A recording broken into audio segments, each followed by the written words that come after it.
Sean todos bienvenidos en este día, el día del Señor, donde todos los redimidos por la preciosa sangre de Cristo nos reunimos para alabar y exaltar su nombre, reconociendo sus atributos, reconociendo su poder y su grandeza. Que Dios bendiga este tiempo y que este tiempo también que dedicamos para alabar y exaltar al Señor ministre nuestras vidas, fortalezca nuestros corazones y nos enseñe por medio del estudio de su palabra a conocerle más a Él y a exaltarle verdaderamente por lo que Él es. Y que también este servicio traiga a nuestro corazón ánimo, gozo, que la gracia y la paz de Cristo estén con nosotros en este momento. Sean todos bienvenidos y los invito a que me acompañen a la lectura en este día en Filipenses capítulo 2, del versículo 5 al 11. Haya pues en vosotros este sentir que hubo también en Cristo Jesús, el cual siendo en forma de Dios, no estimó el ser igual a Dios como cosa a que aferrarse, sino que se despojó a sí mismo tomando forma de siervo, y hecho semejante a los hombres, y estando en la condición de hombre, se humilló a sí mismo, haciéndose obediente hasta la muerte, y muerte de cruz.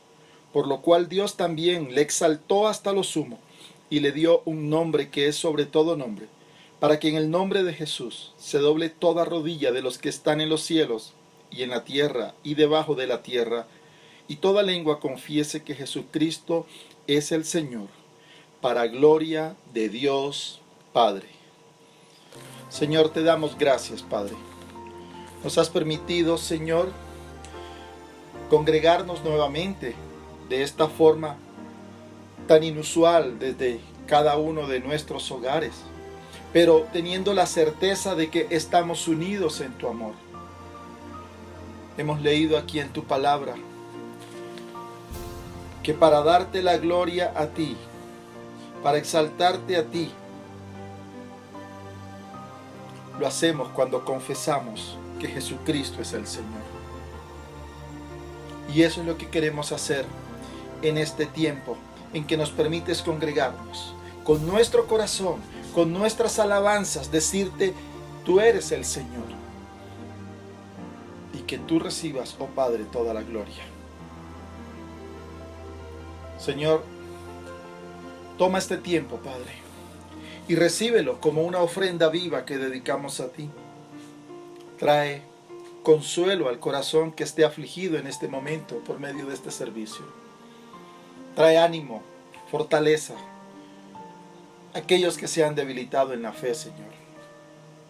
Oramos en este tiempo por nuestros hermanos que están en alguna necesidad física, por alguna enfermedad, Señor. Sé tú extendiendo tu mano poderosa y también misericordiosa y levantando al hermano que esté en cama, que esté adolorido, Señor, por alguna afectación física. En tu voluntad, Señor, haz tu obra allí. Trae, Señor, paz a aquel corazón que esté angustiado, afligido. No son días muy buenos los que estamos viviendo. Las noticias no son las mejores, Señor, pero gracias que nosotros no dependemos de lo que digan los noticieros. Nuestra paz y seguridad está en saber que tú eres un Padre bondadoso, un Padre bueno, un Padre que cuida de cada uno de nosotros de una manera especial. Permítenos, Señor, prepararnos para que en este momento pueda tu iglesia alabar y exaltar tu nombre con gozo. Y poder, Señor, así traer gloria a tu nombre. Y, Señor, gracias porque hemos leído en tu palabra que tú decidiste humillarte a la condición de siervo para ir a la cruz y darnos allí la salvación, la justificación y la redención por nuestros pecados. Y Señor, dice tu palabra que un día toda rodilla se doblará y toda lengua confesará que Jesucristo es el Señor. Pero damos gracias a Dios porque tu iglesia ya se postra delante de ti y con gozo dice que tú eres el Señor. En el nombre de Jesús oramos. Amén. A que entonemos este hermoso himno que se llama Fuente de la vida eterna. Y ese es nuestro Señor Jesucristo, la fuente de nuestra vida eterna. Cantemos este hermoso himno, todos unidos, con gozo, reconociendo que nuestro Señor Jesús es la fuente de vida eterna.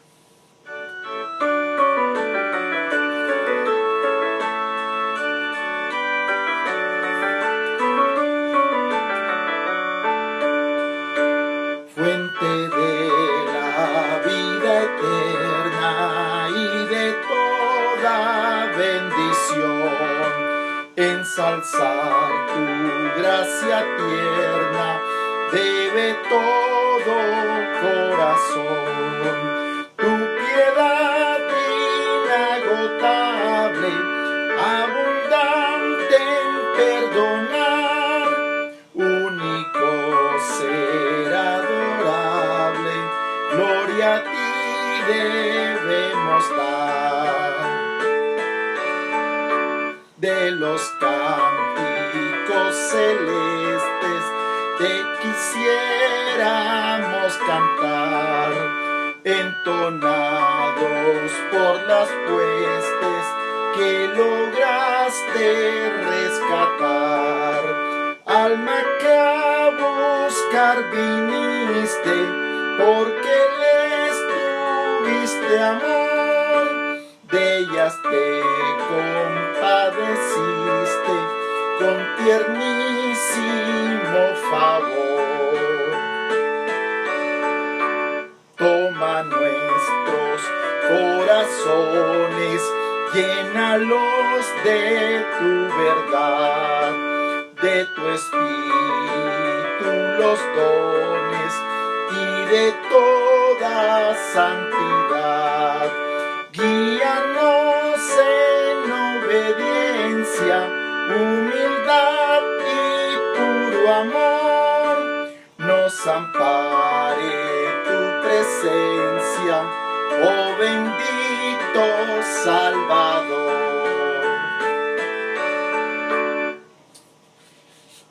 Amén. Vamos a seguir alabando al Señor, cantando otro hermoso himno que lleva como título Roca de la Eternidad. Y es así como en varios pasajes de la Biblia leemos que nuestro Señor Jesucristo es la roca en donde nuestra vida está firme y segura.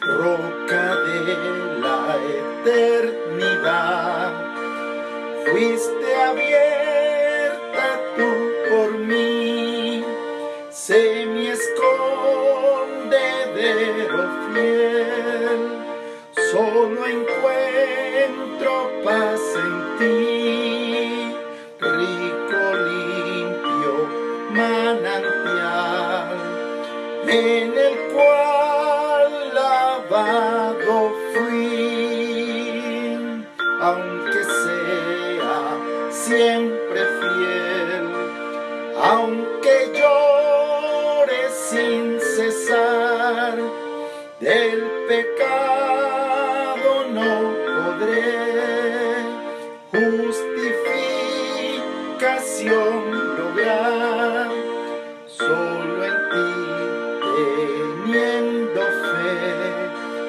deuda tal podré pagar, mientras haya de vivir y al instante de expirar, cuando vaya a responder en tu augusto tribunal, sé mi escondedero fiel, roca de la eternidad.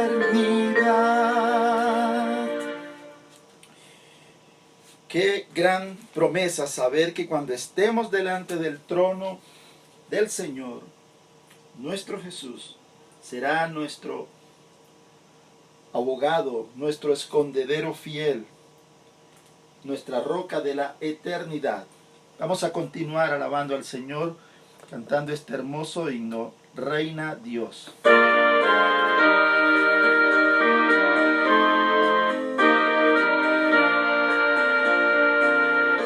Cuán bellos son los pies de aquel que anuncia hoy noticias de Señor, predica paz, proclama gozo y salvación,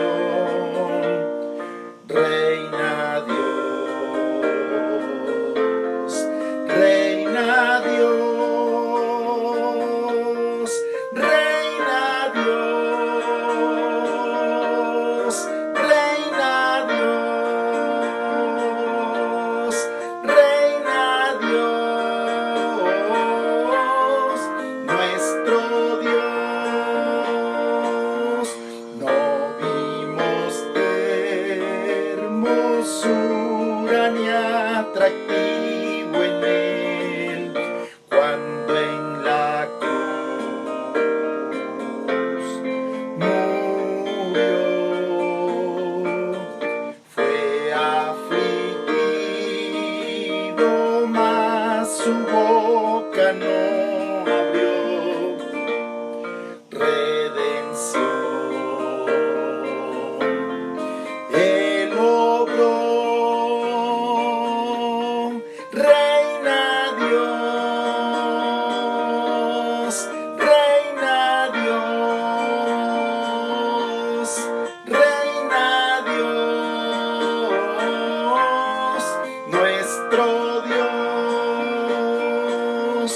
venció la tumba con poder y gloria real, resucitó. Jesús, hoy a la diestra de su Padre Él está. Gloria a Dios. Vive hoy, Reina Dios, Reina Dios, Reina Dios, nuestro Dios. Amén, nuestro Dios reina ahora y reinará por siempre. Eso nos dice su palabra. Y qué bueno es, teniendo todavía en nuestra mente esta segunda estrofa de este himno que dice: no vimos hermosura ni atractivo en él cuando en la cruz murió. Fue afligido, mas su boca no abrió. Redención Él logró. Tomémonos, iglesia, unos minutos, unos momentos para allí en la intimidad de nuestros hogares. Recordemos ese momento en que nuestro Señor Jesucristo se humilló a sí mismo, como leímos en Filipenses capítulo 2, haciéndose siervo para ir a la cruz y morir por nuestros pecados y obrar la redención de la cual hemos cantado ahora. Y es por eso que estos textos en Filipenses dicen que Dios le ha exaltado hasta lo sumo y le ha dado un nombre que es sobre todo nombre, para que en el nombre de Jesús se doble toda rodilla y toda lengua confiese que Él es el Señor. Iglesia, somos parte de su pueblo, somos ovejas de su prado, y un día estaremos en la presencia de Dios, gozosos, de doblar nuestras rodillas ante la majestad y la gloria de Cristo nuestro Señor, y agradeciéndole por su gracia inmerecida que nos dio, por el perdón de los pecados que nos dio. Señor, gracias te damos en este tiempo, en este momento, Señor, porque nos permites alabarte, exaltarte y cantar a ti, Señor, por tu salvación, por tu vida nueva que nos has dado, por esa vida nueva que nos das en Cristo Jesús. Gracias porque eres nuestra roca de la eternidad, porque eres nuestro Señor y Salvador. Bendito Dios y Padre, alabamos tu nombre en este momento.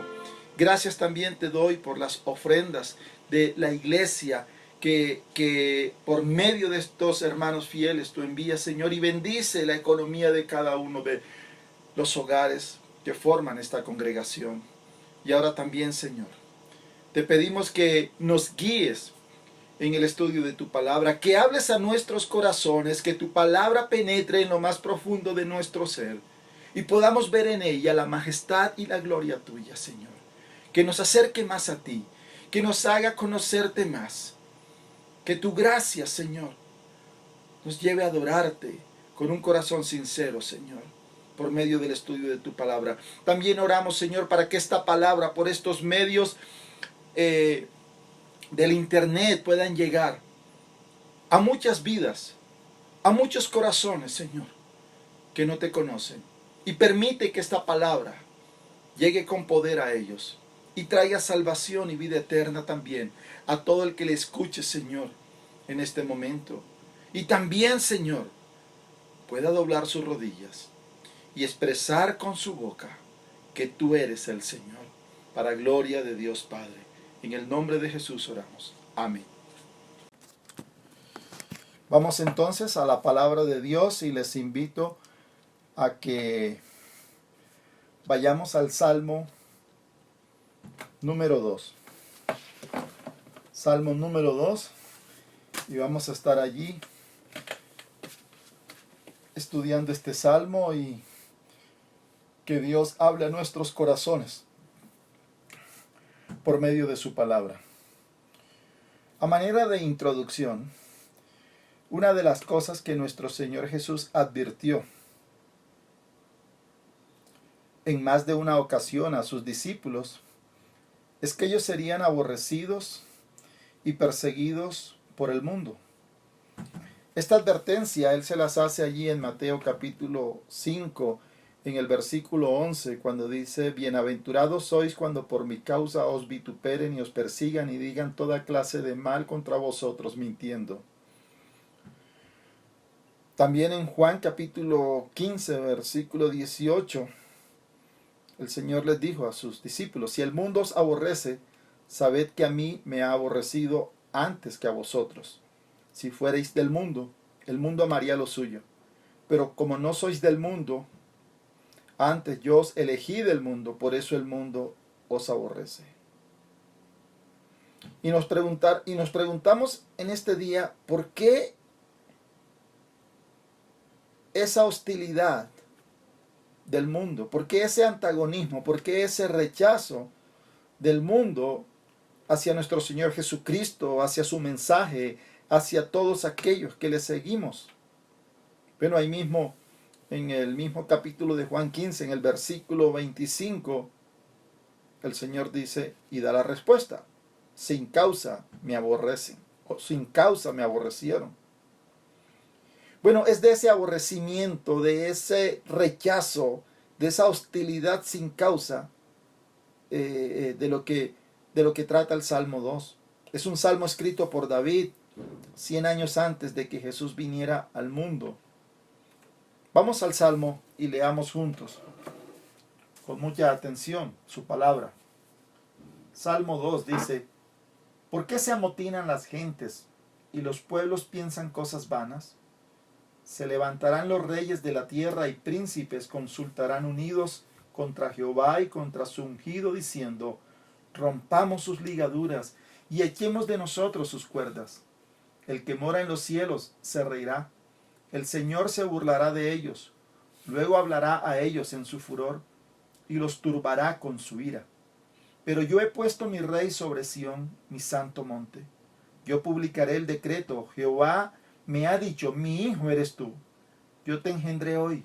Pídeme y te daré por herencia las naciones, y como posesión tuya los confines de la tierra. Los quebrantarás con vara de hierro, como vasijas de alfarero los desmenuzarás. Ahora, pues, oh reyes, sed prudentes, admitid amonestación, jueces de la tierra. Servid a Jehová con temor, y alegraos con temblor. Honrad al Hijo, para que no se enoje y perezcáis en el camino, pues inflama de pronto su ira. Bienaventurados todos los que en él confían. Hemos leído la palabra de Dios. Bueno, como si se tratara de una obra en 4 actos, el salmista nos presenta aquí 4 escenas que giran en torno al antagonismo de los hombres contra Dios y contra su ungido. Y a manera de aprender y de grabar bien la enseñanza de este salmo, vamos a anotar estas 4 escenas. Y la primera escena la vemos en el versículo 1 al versículo 3. Y la llamaremos el motín contra Dios y su Mesías. O la reunión que se hace contra Dios y su Mesías. La escena número 2 la podemos ver en el versículo 4 al 6. Y la llamaremos la reacción del cielo ante este motín. La escena número 3 la miraremos del versículo 7 al 9. Y allí miraremos o llamaremos esta escena el decreto emitido en la corte celestial acerca del Mesías, muy a pesar del amotinamiento. La escena número 4 la miraremos en el versículo 10 al 12. Y la llamaremos palabra de advertencia a los amotinados. Bueno, vamos ya a entrar entonces en este estudio y miraremos la primera escena. El amotinamiento contra Dios y su Mesías. En esta escena David describe a un enorme campo de batalla donde están reunidas todas las naciones de la tierra contra un enemigo común. La palabra amotinar significa tumulto, lleno de ruido y de furia, pero muy bien planificado. Es como un sinónimo de conspirar. El conflicto que describe David es una conspiración premeditada y bien planificada. Leamos el versículo 1 y 3. ¿Por qué se amotinan las gentes y los pueblos piensan cosas vanas? Se levantarán los reyes de la tierra y príncipes consultarán unidos contra Jehová y contra su ungido, diciendo: rompamos sus ligaduras y echemos de nosotros sus cuerdas. ¿Contra quién es este amotinamiento de todas las naciones del mundo? Dice el versículo 2. Nos habla de el ungido. Y el ungido aquí se está refiriendo a Cristo. El objeto de esta conspiración universal no es más que la segunda persona de la Trinidad, el Dios hecho hombre, nuestro Señor Jesucristo. Iglesia, este mundo se caracteriza por estar muy fragmentado y muy dividido. Este mundo se caracteriza por esa división política y las confrontaciones que hay en esas divisiones, en lo económico y en lo religioso. Pero hay una cosa que salta a la vista en medio de una sociedad tan fragmentada y tan dividida con respecto a aquello que se relaciona con Dios y con nuestro Señor Jesucristo. Existe un rechazo al único Dios vivo y verdadero y a su Hijo. Y en ese rechazo y en ese deseo de ir a espaldas de Dios y no creer en su palabra, no creer en el Evangelio, allí todos tienen una misma mente y un mismo corazón. Hay división en todo, pero hay unidad de criterio y una firme decisión de rechazar a Dios. Y esto se evidenció muy bien en los días del ministerio terrenal de nuestro Señor Jesucristo. Allí en esa época la sociedad también estaba dividida. Los fariseos, seduceos, los gentiles, los judíos, todos estaban divididos, cada uno con su propia idea. Pero estaban unidos en contra de Jesús. Es por eso que el apóstol Pedro y el apóstol Juan, cuando estuvieron en el concilio y fueron amenazados por predicar la palabra de Dios y por predicar el evangelio,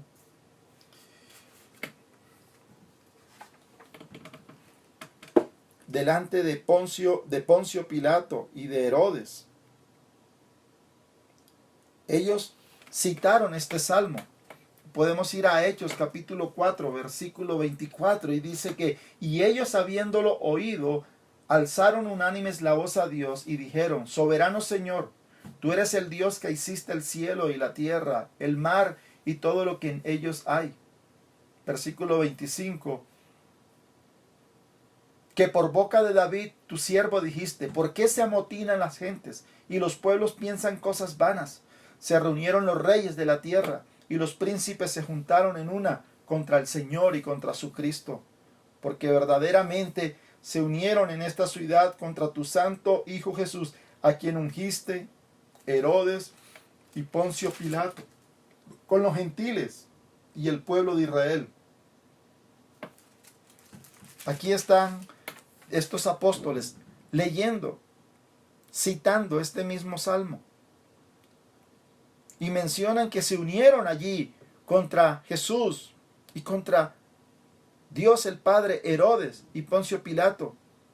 Herodes y Pilato eran dos personas muy antagónicas entre sí. Pero aquí está afirmando, están diciendo los apóstoles que en cuanto a ir en contra de Jesús y rechazar su evangelio, estos dos hombres antagónicos se unieron para ir en contra de Jesús. Y esto ha sido así a través de la historia. El punto de contacto donde todos convergen en cuanto a rechazar el evangelio y a Cristo y rechazar su palabra.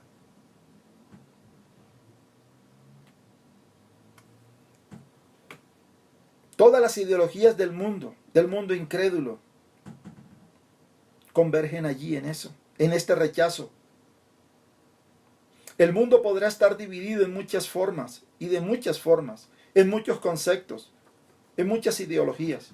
Pero en cuanto al tema de Dios y a su Hijo Jesucristo, todos están de acuerdo y unificados para manifestar abiertamente ese rechazo. Es por eso que David comienza este salmo con una expresión de asombro. ¿Por qué? Y esto no es una pregunta que el salmista hace. Esto es una exclamación de asombro. Él ve esto como algo ilógico, como algo absurdo, que las criaturas se rebelen contra su creador. Y es por eso que el salmista dice, esto es un pensamiento vano. Cuando dice, y los pueblos piensan cosas vanas. Es un pensamiento vano. El salmista en cierta forma está diciendo, jamás ganarán todos aquellos que se levantan contra Dios y contra su ungido. David está diciendo en esta pregunta, ¿qué locura es esta?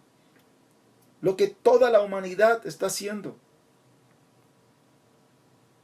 ¿Cuál es el mal que el mundo ve en Dios para levantarse contra Él? ¿Cuál es esa razón por la cual el mundo se levanta contra nuestro Señor, contra el Evangelio, contra su palabra? Miren lo que dice el versículo 3. Rompamos sus ligaduras y echemos de nosotros sus cuerdas. Esa es la razón. Los hombres resisten la autoridad de Dios. Los hombres no soportan la idea de tener que someterse a un Dios creador. A un Dios que estableció en su palabra y dio sus mandamientos como el estándar de vida que Él ha dicho que debemos tener. La humanidad no ve los mandamientos de Dios como algo bueno. Ven los mandatos de Dios como ataduras, como cadenas. Por eso dicen, rompamos sus ligaduras. La idea es, quitémonos este yugo. Quitemos este yugo y mandémoslo lo más lejos que podamos de nosotros.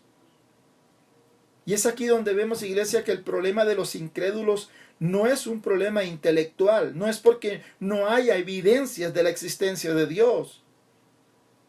El problema del mundo incrédulo es un problema moral. No quieren someterse a los preceptos y mandatos de Dios. Quieren vivir la vida como se les da la gana. Y el salmista aquí en estos versículos no está hablando aquí de un Dios abstracto. Habla de Jehová y de su ungido. El Dios que dejó su palabra y demanda obediencia a todas sus criaturas. Esta expresión del Salmo, del versículo 3 del Salmo 2, no es más que la misma mentira que los primeros padres, Adán y Eva, creyeron en el Edén. El enemigo de las almas llegó a la mente de ellos y les dijo, si ustedes quitan de encima de ustedes la autoridad de Dios, ustedes serán como dioses también. Pero para que Dios no me gobierne, el mundo incrédulo dice, para que Dios no me gobierne, hay que matar a Dios, hay que quitar toda idea de Dios, hay que negar a Dios. Y ese es el proyecto de la humanidad. El hombre quiere ser su propio Dios y para lograrlo tiene que quitar a Dios del camino. Y eso nos lleva a la segunda escena. ¿Cómo reacciona el cielo ante este complot? Leamos los versículos 4 y 6. El que mora en los cielos se reirá. El Señor se burlará de ellos. Luego hablará a ellos en su furor y los turbará con su ira. Pero yo he puesto mi rey sobre Sión, mi santo monte. Vemos aquí en lo que el salmista dice, que a Dios no le da ningún asombro todo esto. A Dios no le da ninguna taquicardia la conspiración de los hombres. Dios conoce lo que hay en el corazón de cada ser humano. Él conoce todo lo que ocurre aquí en la tierra. Él sabe lo que cada uno de sus criaturas hace, piensa. No hay pánico en el cielo. Es tan absurda esta conspiración que lo único que provoca es la risa de Dios. El salmista muestra aquí que esta rebeldía humana es completamente ridícula, es una locura. Pero no es una risa de burla. La risa de Dios aquí descrita en estos textos es el presagio de su ira, como dice el versículo 5, luego hablará a ellos en su furor y los turbará con su ira. Un día la ira de Dios se manifestará ante todos aquellos que han vivido a espaldas de Él. Pero la palabra de Dios también nos habla de que Él es paciente, pero su paciencia tiene un límite. Su paciencia no es para siempre. Pablo nos recuerda esto en Romanos capítulo 2, versículo 4 al 6, y dice, ¿o menospreciáis las riquezas de su benignidad, paciencia y longanimidad, ignorando que su benignidad te guía al arrepentimiento? Pero por tu dureza y por tu corazón no arrepentido, atesoras para ti mismo ira para el día de la ira y de la revelación del justo juicio de Dios. Dios es Dios. Tu ira hacia Él no le afecta en nada, pero a ti te va a afectar por toda la eternidad si sigues viviendo a espaldas de Dios y siendo un antagonista con Él. Dios dice aquí en el versículo 6, hagan lo que quieran. Hagan lo que quieran. Trátenme como quieran. Diga lo que digan. Ya he decidido constituir a Cristo como Rey de Reyes y Señor de Señores. Pero yo he puesto mi Rey sobre Sión, mi santo monte. No importa qué tan fuerte levanten la voz los conspiradores. Y sí que hay conspiradores hoy día. Los medios de comunicación, donde la incredulidad se expresa claramente. Las universidades, algunos gobiernos, algunas ONG, muestran abiertamente esta rebeldía a Dios. Este texto dice: nuestro Dios está en su trono y está llevando a cabo todo su plan soberano. Y Él ya decretó que nuestro Señor Jesús gobernará con autoridad absoluta por los siglos de los siglos. Y esto nos lleva a la tercera escena.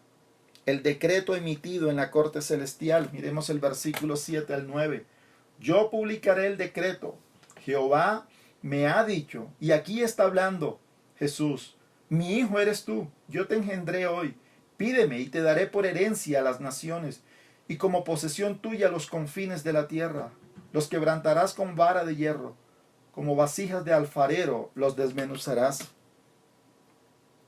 Allí está el decreto emitido en la corte celestial. Como dije, aquí está hablando la segunda persona de la Trinidad con el Padre. Pero no quiero pasar rápido esta oración que aparece aquí en el versículo 7. Jehová me ha dicho: mi hijo eres tú, yo te engendré hoy. Ya sabemos que la Biblia enseña que Jesús no es un ser creado, es la segunda persona de la Trinidad, es el Hijo eterno de Dios. Pero mucho se ha discutido sobre esta oración y se ha enseñado una mala doctrina sobre la deidad y la persona de Cristo. En la lectura que hicimos al inicio del servicio, allí en Filipenses 2, se afirma claramente que Jesús es Dios, que simplemente abandonó por un tiempo su gloria en los cielos para venir aquí al mundo, hacerse hombre y tomar una condición de siervo y humillarse para ir a la cruz. Pero luego termina Pablo hablando de la exaltación de Cristo, poniéndolo con toda su gloria y su honor en los cielos, y diciendo que ante Él toda rodilla se doblará y toda lengua confesará que Jesucristo es el Señor. Pero aclaremos un poco más qué es lo que está diciendo esta expresión aquí. La palabra engendrar aquí se usa en el sentido de reconocer a Jesús como el Mesías. Cuando miramos en 2 de Samuel, capítulo 7, versículo 14, allí nos dice el narrador que Dios hizo un pacto con David. Dios le dijo que en su descendencia, o por su descendencia, siempre habría uno sentado en el trono de Israel. Y que una de las cosas de ese pacto era que habría una relación muy especial entre ese rey eterno y Dios. En el versículo 14 de 2 de Samuel dice, yo le seré a él padre y él me será a mí hijo. Y esta promesa en el pacto davínico apunta a Cristo. Y aunque Jesús es el Hijo eterno de Dios, como Mesías, descendiente de David, él fue colocado en esa posición. Y cuando resucitó de entre los muertos, él recibe ese título confirmado de Mesías. Miren cómo interpreta el Nuevo Testamento esta frase. Y tenemos claridad en esto porque la hermenéutica parte de un principio que la Biblia se interpreta a sí misma. Acompáñenme un momento a Hechos capítulo 13. Pablo está aquí predicando. Y miren lo que enseña en Hechos capítulo 13 del 26 al 33. Dice, vosotros, hermanos, hijos del linaje de Abraham, y los que entre vosotros teméis a Dios, a vosotros es enviada la palabra de esta salvación, porque los habitantes de Jerusalén y sus gobernantes, no conociendo a Jesús, ni las palabras de los profetas que se leen todos los días de reposo, las cumplieron al condenarle. Y sin hallar en él causa digna de muerte, pidieron a Pilato que le matase. Y habiendo cumplido todas las cosas que de él estaban escritas, quitándolo del madero, lo pusieron en el sepulcro. Mas Dios le levantó de los muertos, y él se apareció durante muchos días a los que habían subido juntamente con él de Galilea a Jerusalén, los cuales ahora son sus testigos ante el pueblo. Y nosotros también os anunciamos el evangelio de aquella promesa hecha a nuestros padres, la cual Dios ha cumplido a los hijos de ellos, a nosotros, resucitando a Jesús. Y aquí Pablo cita el Salmo 2 y dice, como está escrito también en el Salmo 2, mi hijo eres tú, yo te he engendrado hoy. Y en cuanto a que le levantó de los muertos para nunca más volver a ver corrupción, le dijo así, os daré las misericordias fieles de David. Y es aquí la conexión que tiene esta expresión, no afirmando que Jesús fue creado por Dios, sino que Jesús, después de la resurrección, fue proclamado el Mesías. Y Pablo afirma aquí que esta expresión se refiere a esto, que después de la muerte de Cristo, cuando Él resucitó, Él vino a ser coronado como el Mesías victorioso. En Romanos también nosotros encontramos esta misma afirmación, que Él fue declarado el Mesías. Dice en Romanos versículo 1 al 4 de Romanos capítulo 1. Romanos capítulo 1 al 4 dice, Pablo, siervo de Jesucristo, llamado a ser apóstol, apartado para el evangelio de Dios, que él, habiendo prometido antes por sus profetas en las santas escrituras, acerca de su Hijo, nuestro Señor Jesucristo, que era del linaje de David según la carne, que fue declarado Hijo de Dios con poder según el Espíritu de Santidad. ¿Por qué? Por la resurrección de entre los muertos. Es a esto, y es en este sentido que está esta oración aquí, en este salmo. En ningún momento afirma esta oración que Jesús es un ser creado. La Biblia declara que Él es el Hijo eterno de Dios, que después de resucitar de los muertos fue declarado Hijo de Dios, como el sello, la confirmación de que Él era el Mesías prometido. Pero continuemos, miremos el versículo 8. Dice, pídeme y te daré por herencia las naciones y como posesión tuya los confines de la tierra. Los quebrantarás con vara de hierro, como vasija de alfarero los desmenuzarás. Este versículo 8 se parece mucho a la gran comisión. El reino mesiánico se ha establecido en la tierra y ese mismo reino ha decretado los medios por los cuales, a través del cual su reino se establecerá y crecerá aquí en la tierra. Y uno de ellos es por medio de la predicación y el otro es por medio de la oración. Dios el Hijo le está diciendo, Dios el Padre le dice a Dios el Hijo, pídeme y te daré por herencia las naciones. Y es en esta expresión del versículo 8 que nosotros podemos entender la oración intercesora que aparece en el Evangelio de Juan, capítulo 17, versículo 20, donde Jesús está orando al Padre. Lo que dice este salmo, Él está tomando lo que dice este salmo, pidiéndole al Padre por los que habrían de ser salvos. Y tengamos en cuenta esto. de que los medios para que los no creyentes sean salvos, dice Pablo, es por medio de la locura de la predicación y por medio de la oración. ¿Saben por qué llegó el Evangelio a Colombia? Porque Cristo se lo pidió al Padre en oración. Y Dios envió misioneros. Y por esa oración que está allí en Juan 17, versículo 20,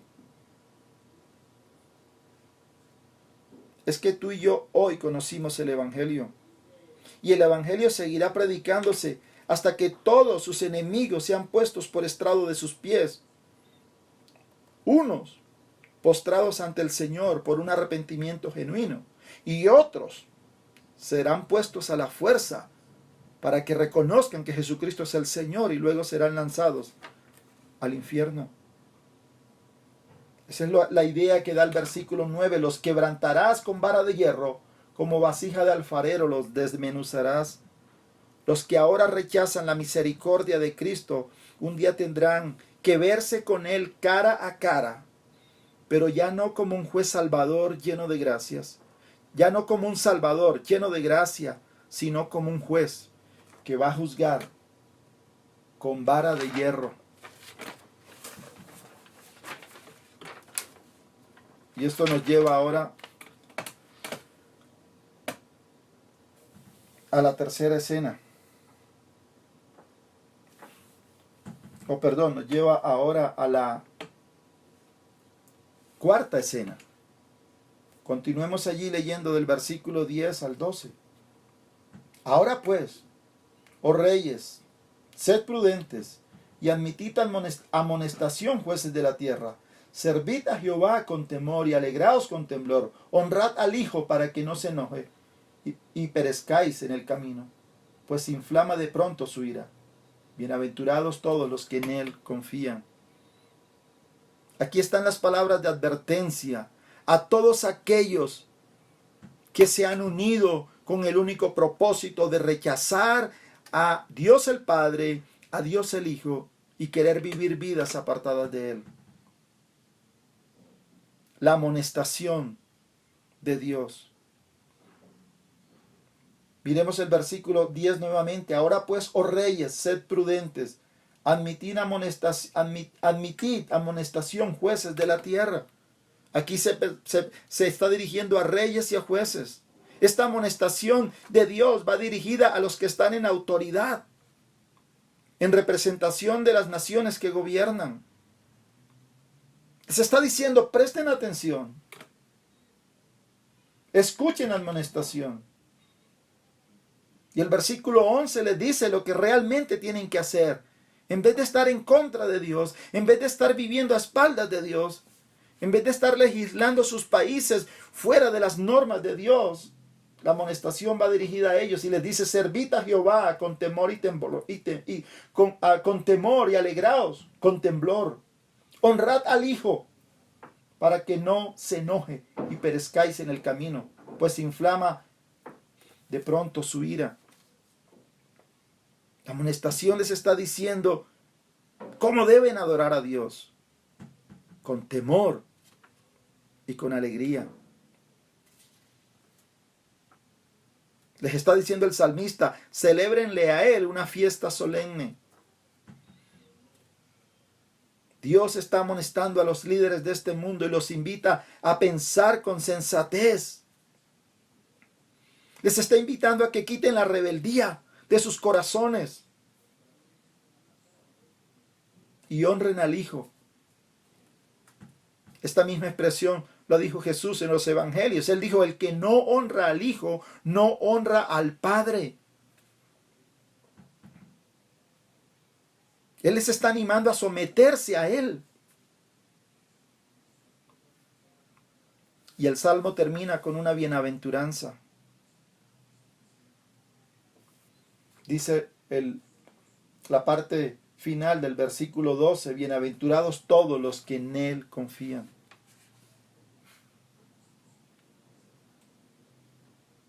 Servir a Jesús, iglesia, no es tener cadenas y estar atados para vivir aburridos. Ser siervos de Cristo es lo más feliz que un ser humano podrá experimentar. Es lo más feliz que nos pueda pasar. Venir a Cristo no es quitar el gozo de mi vida, es venir a encontrarme con el verdadero gozo.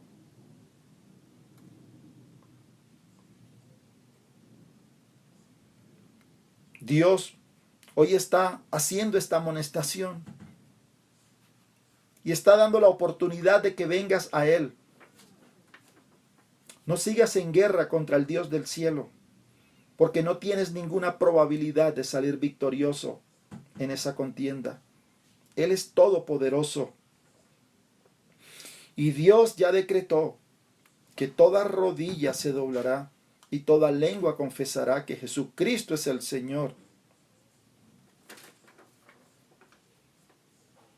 Y tú, aunque no hayas creído en Cristo, lo harás también en ese día en que te enfrentes cara a cara con Él. Tendrás que doblar tus rodillas delante de Él y con tu boca tendrás que proclamar que Jesucristo es el Señor. Pero ya no para estar disfrutando de su presencia, sino para ir al castigo eterno. Todos los enemigos de Cristo estarán bajo el estrado de sus pies, no lo dudes. Pero hoy Dios te da la oportunidad de venir en sincera sumisión a Él cuando todavía su gracia está disponible para ti.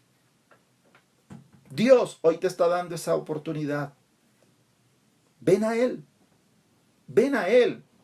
Arrepiéntete de tus pecados y ven a Él. Porque no hay otro nombre debajo del cielo en que podamos ser salvos, excepto que en el bendito y glorioso nombre de nuestro Señor y gran Salvador Jesucristo. Te invito que hoy vengas a Jesús, confiesa tus pecados creyendo en tu corazón, para que la bienaventuranza de la parte final de este versículo 12 sea tuya. Bienaventurados todos los que en Él confían. Dios te bendiga, iglesia. Para terminar, iglesia, quiero invitarlos a que nuevamente cantemos este himno Reina Dios y que en nuestro corazón esta semana mantengamos esta melodía en nuestro ser. Él va a reinar. Él reina. Él siempre ha reinado.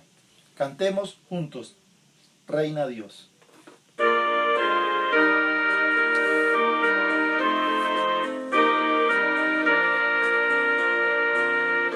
Cuán bellos son los pies de aquel que anuncia hoy noticias de él.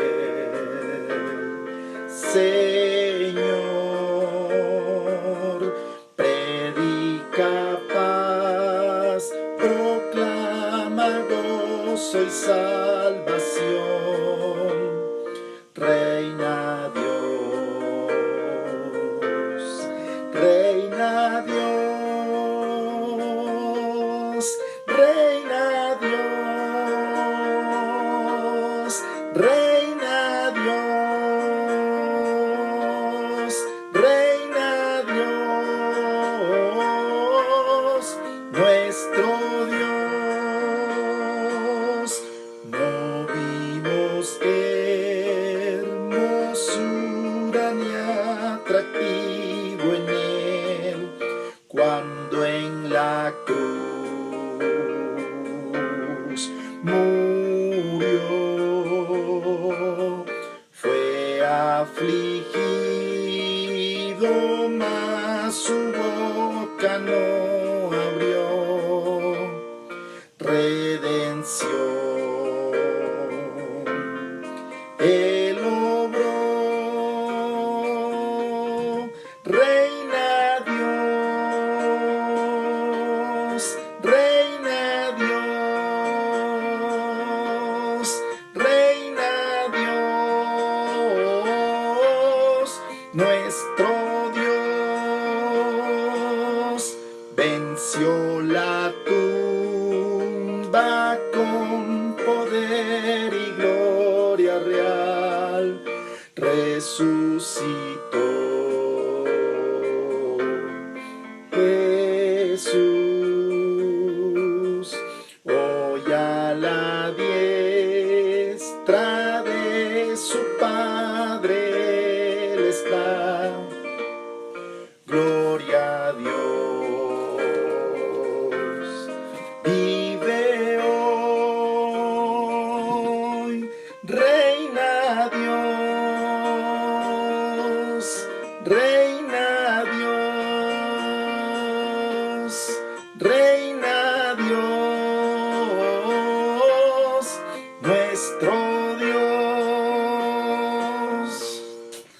amén.